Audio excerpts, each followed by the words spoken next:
पुण्यात मनोज जरांगे पाटील यांची शांतता रॅली पार पडली।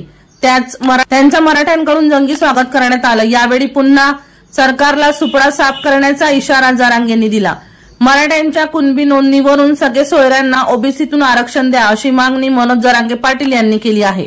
मात्र जरांगे मुख्यमंत्री झाले तरी आरक्षण मिळणार नाही असं भाजपचे खासदार अनिल बोंडे म्हणाले।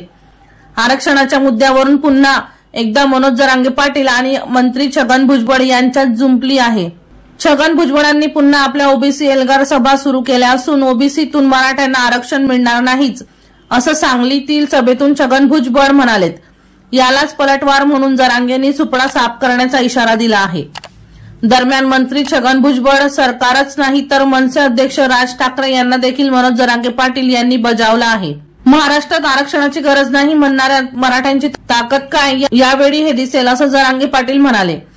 जरांगे पाटील यांच्या पुन्हा संपूर्ण महाराष्ट्रभर सभा सुरू झाल्यात तर भुजबळांनी देखील एल्गार पुकारत सभा घेणं सुरू केलंय, ज्यामध्ये आमदार गोपीचंद पडळकर यांनी सगळे सोयऱ्यांना विरोध दर्शवत ते टिकणारच नाही। वर्षा लोहार यांचा रिपोर्ट V1 लाईव्ह जळगाव।